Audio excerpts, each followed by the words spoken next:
Wow. And each, Excuse me 1 minute, Al, just 1 minute. sure, Our last guest is joining us, okay. Christopher.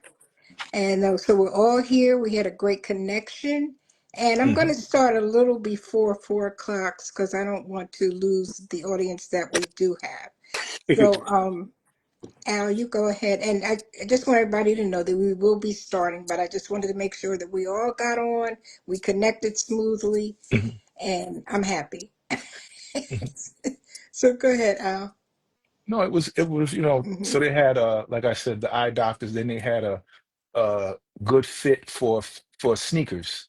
And that was sneakers, insoles, and they had dental.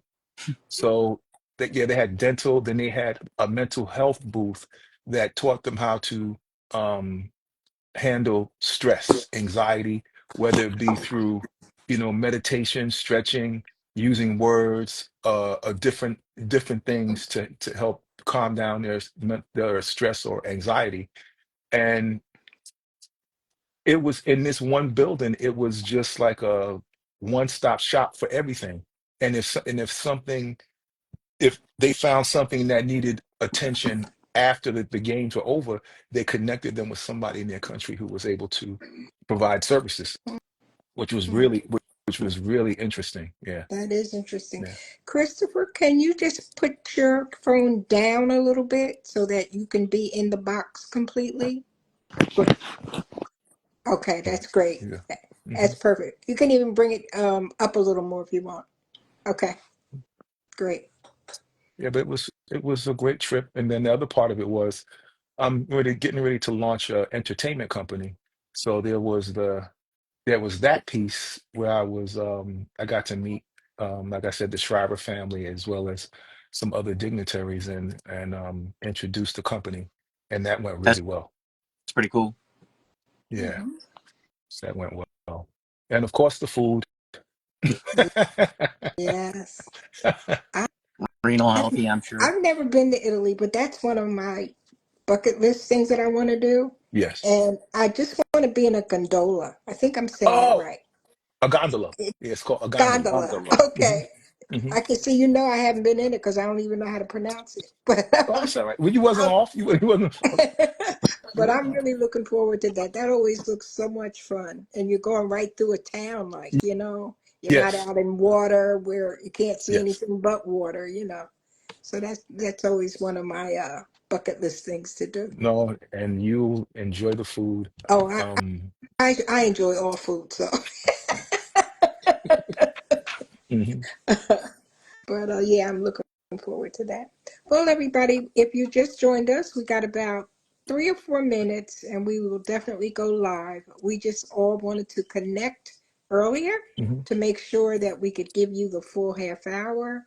And it looks like none of us had a problem connecting today. So I'm really glad about that.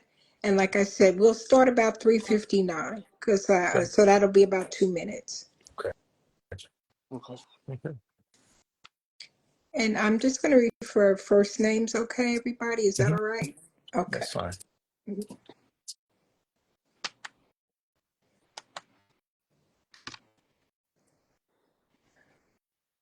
No. I think this is a great platform. If people It join, changed.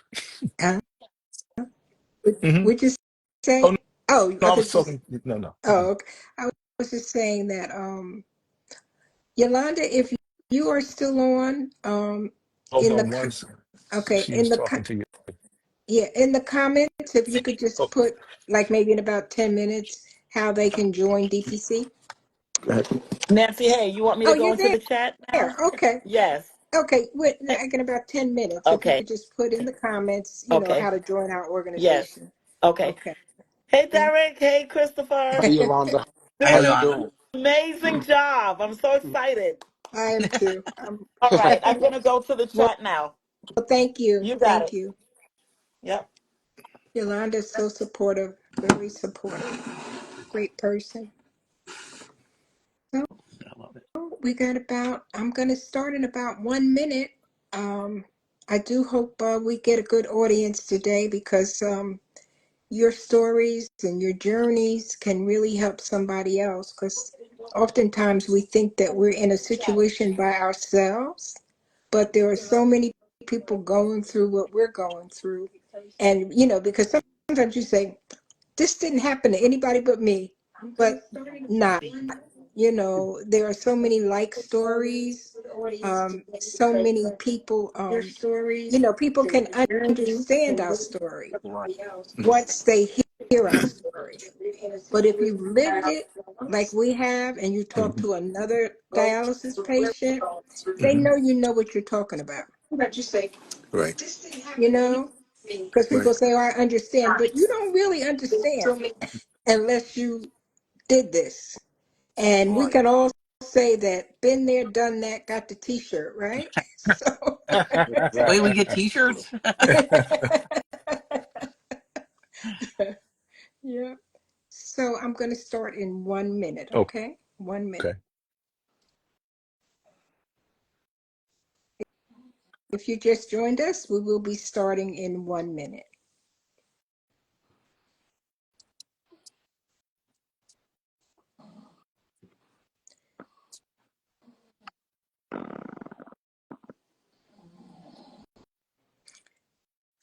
So, Christopher, you're not driving, right? No, I'm sitting in the living room. Oh, okay. Because I was getting ready to get on you. Hey, Christopher, I do it too, so don't. No, don't do it. Please don't do it. Please. Well, listen, we're going to start now.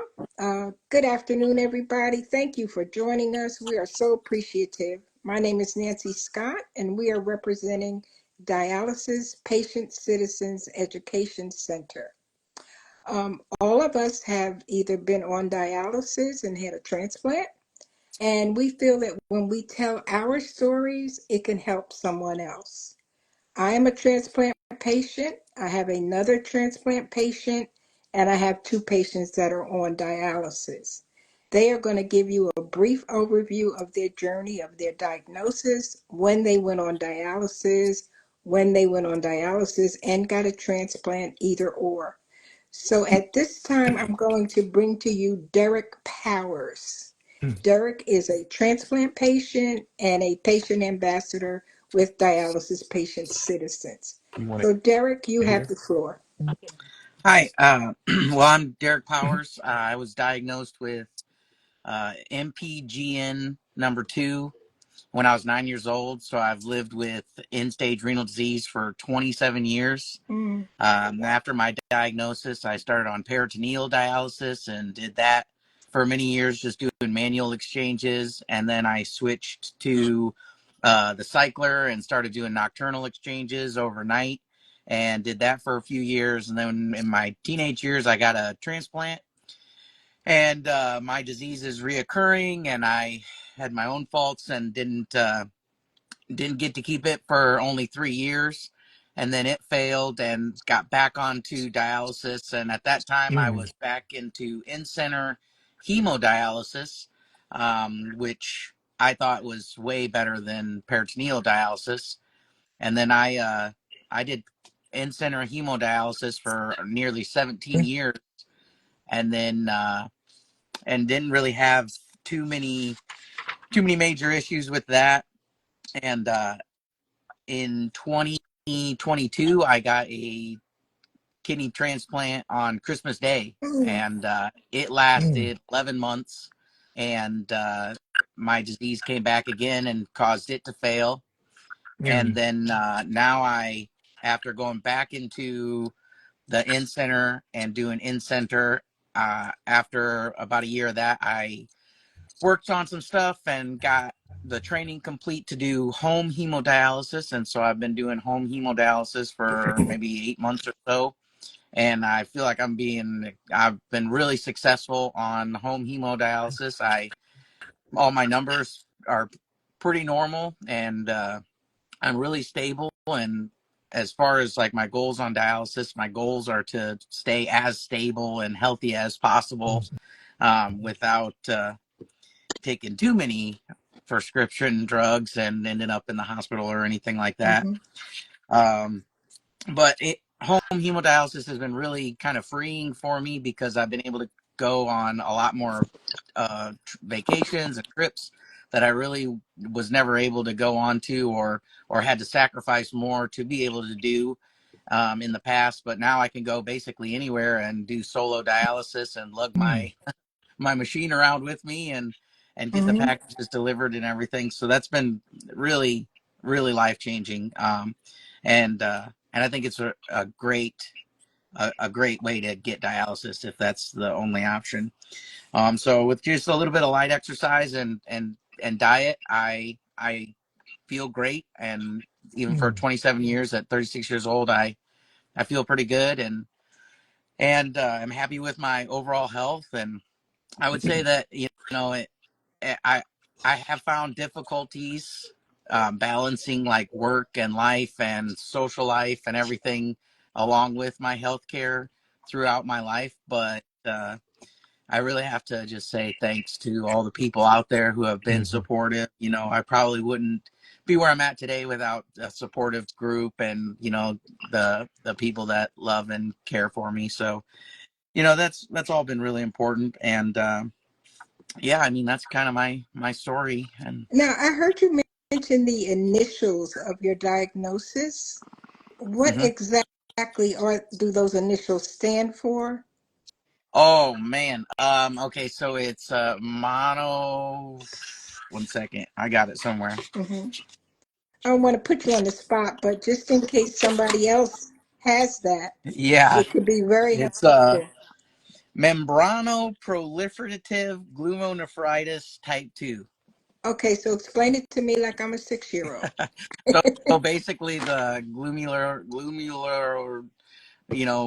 parts of the kidney were became inflamed. And I mm, guess that from my understanding of the disease overall, it's kind of like an autoimmune thing where it my body just attacks these cells in the kidney and just mm, recognize the That's what the I kidneys, thought. whether they're foreign or my own cells that Right. Oh, they shouldn't be there. And so it's oh, part of the reason why it's a reoccurring thing. mm, okay. mhm. Well, thank you so much for sharing, and I will come back to you to ask you some other questions other than your journey. Yeah. Okay, Al, you're on the spot right now. Al is a Mm-mm. transplant patient, and he's going to tell you about his story. Hello, everyone. My name is Al Brisbane. Um, I was diagnosed, and I'm a transplant recipient. So I was diagnosed with a disease called focal glomerulosclerosis.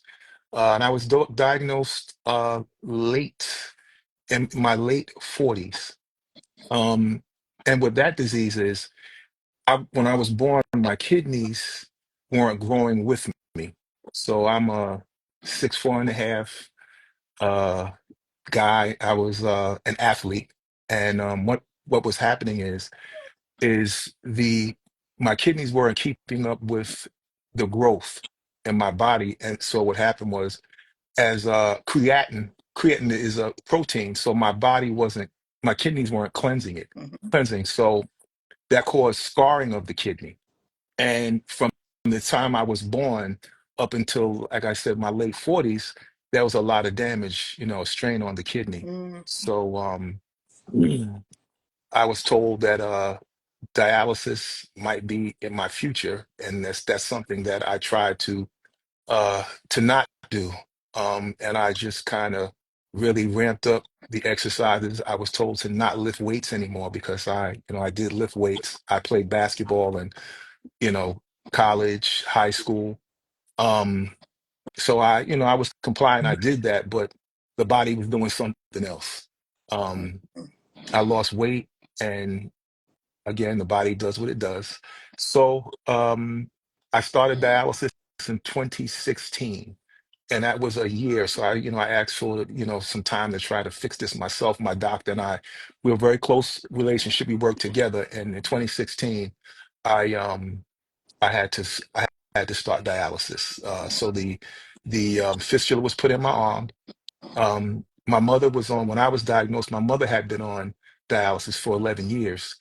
So she was very, very, very helpful as far as how to do dialysis, what to expect. Um, a lot of the things I did know because when she started dialysis, my sister and I, we were very hands-on with getting all the information uh, to support her. But when you're in the chair, when you're in the chair, it's easy to support someone else. But when it's you in the chair now, that's a little that's a little different. And at the same time, I had just gotten married, so Mhm. that was it was a mental blow for me, because I had always taken care of myself. So to now be told that I was born with a disease, and now my life was going to change. Um, so I did the I did the dialysis for 7 years, um, and I was transplanted. You know, the first time I kind of talked myself out of it because I didn't know what was going to happen if my body rejected it. The second time, paperwork was wrong, not on my part, but it was wrong. And then the third time, I got on the list. I went through the workup. Um, Everything was fine, and I was on the active list. So the good thing is when you're on the list, there's a it. So when you start dialysis, the day you start, you're already on an inactive list. So you're already accruing time. So for me, when I was then put on the active list, I kind of shot to the top. Mhm. Um, and there's a weight gain, you're waiting and they're telling you what to do as far as keeping a bag in your trunk of your car or at the door, because whenever you're called, you have to go right down. Um, that's exactly what happened. So I was Mhm. yes, that's it. And I'm a professional musician, and when I got called, I had I had a gig, and I had to just drop everything, and my wife and I drove down to Mount Sinai.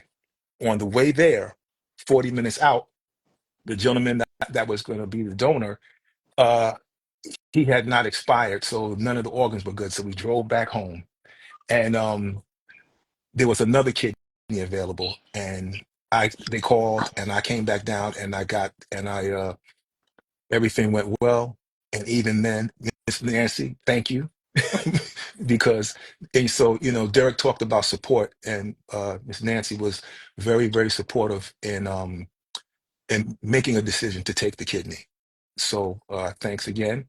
I was transplanted May 28th, 2023, and for me, it was and my birthday was June 11th the following month. So it was like a second chance of life, a gift. And then that was not going to say the easy part, but then comes the appointments. So I was coming 3 times a week to Mount Sinai for blood work, and they're doing urine to make sure everything is together. Now, the kidney, when I got the kidney, the doctor came into the room and he said, "Mr. Brisbane, you are no longer on dialysis because the kidney took right away. Because sometimes there's something called a sleeping kidney where you might need to do dialysis for I don't know, maybe a week or two. But that wasn't the case for me. So thank God for that. But the kidney started working right away, and then it was navigating. So you're getting the anti-rejection medicine, and being told what to do, how to do. And for me, you have to be very compliant. But today, I'm here, I'm healthy, and I thank God for life. I thank God for the support that I've gotten from DPC, and the many friends that I've met that we've walked through the same journey. Um, and uh, it is a second chance. But it comes with being compliant. Really, taking care of yourself and understanding that you can do your part and be proactive. And sometimes the body does what the body does, and that was something that I had to come to grips with. It. That's a reality, and understand that, and I'm fine with it. So the goal is to have this kidney until I'm no longer here. But if the body does something different, I'm well with that too. And I Yeah. would definitely. push anybody towards getting a transplant, Hmm. because now I was able to perform this past summer at the Summer Olympics. So I got to perform there, and I just returned last Sunday from touring Italy. I was there for 10 days. And prior to that, that's something that wouldn't have happened, you know. And if it did, if it did, it would have been, going around a few things to make that happen. Hmm. So so for me, I it re it really worked out for me. Thank you, Al, for sharing your story. And I Mhm. didn't realize you were June 11th, but I'm June 10th. Okay. I never knew that. Never knew that. Well, we're going Yep. to hear from Christopher right now. He's a dialysis patient. So, Christopher, let us know what's going on in your life. Uh, well, good afternoon. My name is Christopher Richards, and I live in Atlanta. I've been on dialysis since October 31st of 2017. Um, my journey started with my. Actually, it started before that. My mother was on dialysis. She was Mm, diagnosed in August of '97, and she passed in November of '97. So I had been dealing with dialysis mm, patients for a while. mm, Then I became a dialysis patient. Like I mm, said, it started October 31st. Halloween, I was in the hospital and my blood pressure was like 200 over, and they gave me like 4 or 5 medicines. They could never get my blood pressure down. So my nephrologist at the time, he was like, "Well, I hate to tell you this, but we got to start dialysis." And at the time, it was scary. mm, I I knew about it. I knew what was going on, but the fact when it actually happens to you, it's a totally mhm, different ball game. mhm. Yes. With that, so far everything has been good. I went to the hospital. I stayed in the hospital for 2 weeks, and then I got my fistula, and then it lasted me up until actually last year, and then I got a graft. So I've been having a few issues with my graft, and but now everything is working pretty well. I plan on getting a transplant. At the time, I had to lose weight. At the time I weighed 340 pounds. Now I weigh 255 pounds. So Mm.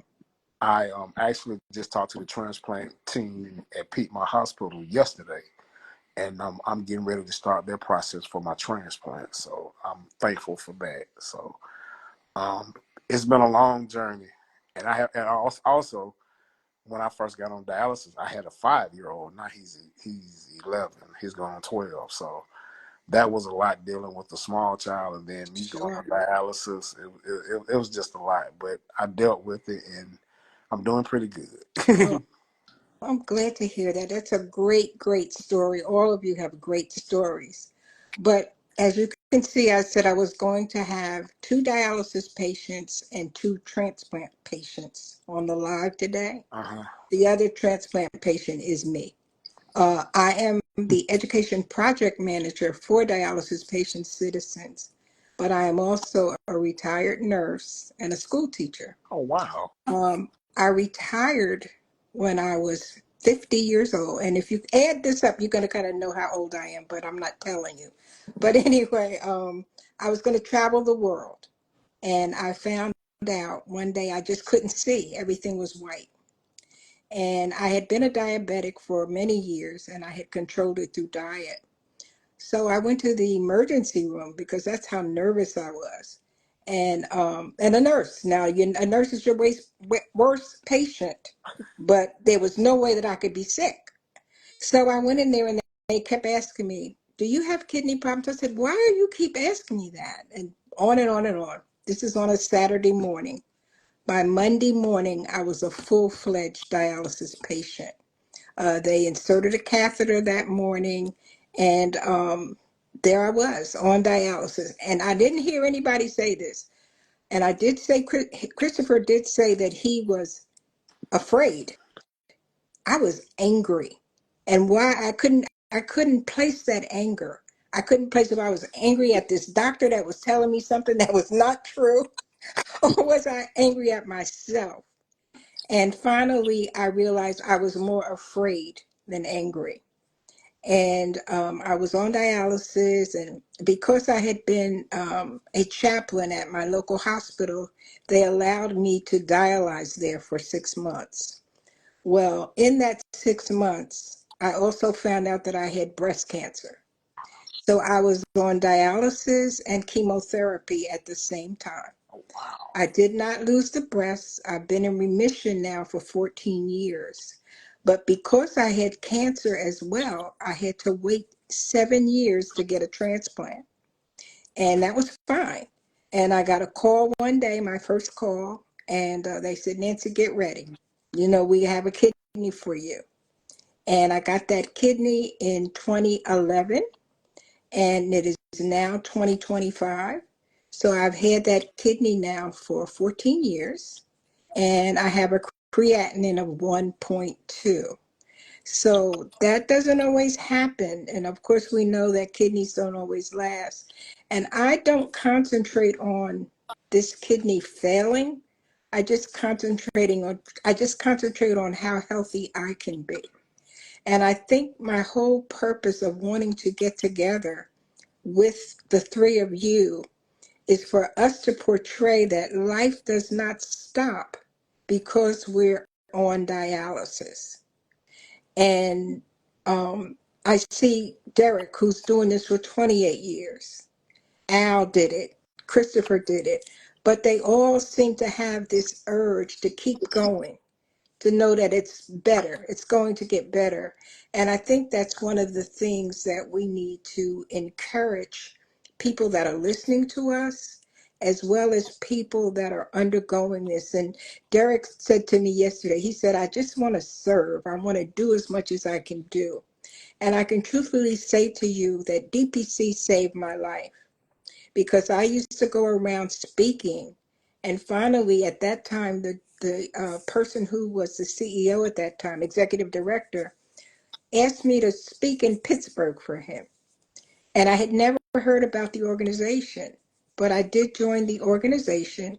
And eventually, I became a patient ambassador, president of the advocacy side, and then I helped to find the education side.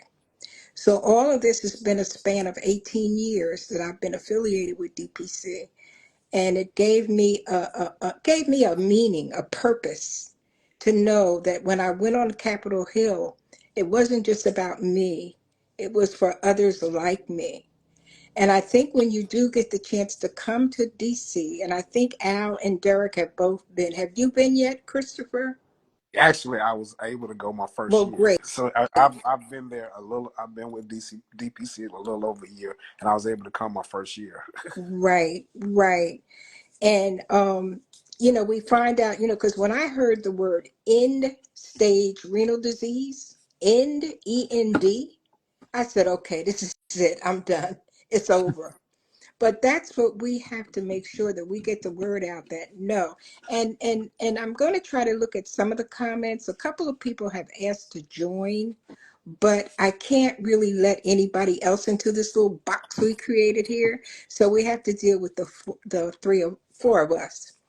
So we are almost coming up on the end of the hour, but I'm going to look at a few comments just to see what's going on in the chat room. And of course, Yolanda has told everybody about the organization. Lynn Baxter said, this is a great panel. Appreciate you. And then after you spoke, Derek, somebody said, great job, brother. And then after, it says, great story, Derek, from Miss Hawaka.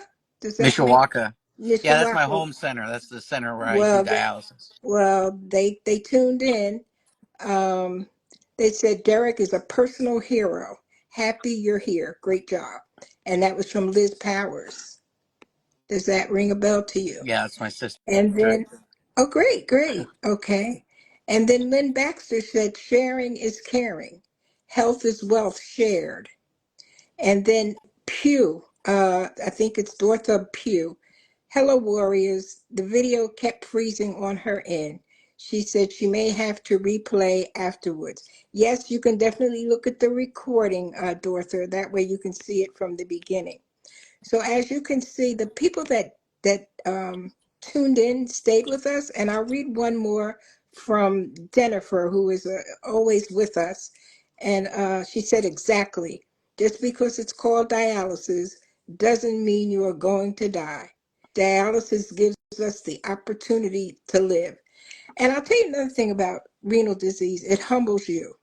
You know, it does. I mean, I've seen it break a 500-pound man down. You know what I mean? So, it's not about being brave. It's just about going through this with the intent that I'm not sick. You have to get a mantra. I am not sick. I'm just on dialysis. You know, because years ago, you could tell people that were on dialysis. But now it's very hard to tell who and who is not on dialysis unless they tell you, because people want to live. And that's just the bottom line. And our whole thing with DPC is to get the education to those that need it, to let them know that they're not in it by themselves and that we're here for a resource. And once you join Dialysis Patient Citizens, I've heard all of you say it. Boy, I didn't know about this. I'm so glad to hear about this. And you want to tell others about it. I can truthfully say that I am so glad that I met the three of you. I don't think we'll ever forget each other. And if there's any time that DPC can do anything for any of you, please let us know, because that's what we're here for. I'm just going to get each of you to do some parting words and give some kind of incentive to those that are on the same journey that we're on. And I'm going to do it in the exact order that you spoke, and that would be Derek, Al, and then Christopher. Uh, well, thanks for listening. I guess you have to take your healthcare into your own hands sometimes, and that's the empowering thing about dialysis, is that people don't really understand, is you have to choose, and we choose to live, right? And so uh, don't give up if it's hard, and keep those people close to you. Keep your homies close, and find those find the right people to talk to, and the people worth living for. Hmm. But thanks again. Thank you. Thank you very much. Al? Well, it's important, whether you're a transplant patient, a dialysis patient, it's important to have a strong, a strong, your family, your friends, just have a unit of people that are around you that you can talk to. And it's okay to talk. Hmm. You're not different than anybody else. You have a condition that you're being treated for, and it's not a death sentence. Live, live, live, live. Hmm. And be compliant and take care of yourselves because you're worthy. You are so worthy and deserving. Absolutely. Christopher? What I would say is, because you're on dialysis does not mean that it's a death sentence. Make up in your mind that you're gonna fight, regardless of what happens. I'm gonna fight, and you stay in that fight and do the best you can, and as long as you can. Great. Well, I'm going to just leave you with this, and then I'll say a little something else. But Liz Powers says that you four are amazing. Lynn Baxter said, you guys rock. So I think we made an impact on those that came to our live, and we are so grateful for that. But one of the things that I always say when I speak to dialysis patients: do dialysis, don't let it do you. Mm. And once you have that mantra, I'm telling you, it changes your life. And by the fact that all of you join Dialysis Patient Citizens, we are the winners, because without you, we would not exist. So we are so thankful for all of the patients, caregivers, professionals, everyone that wants to join us, because we appreciate that.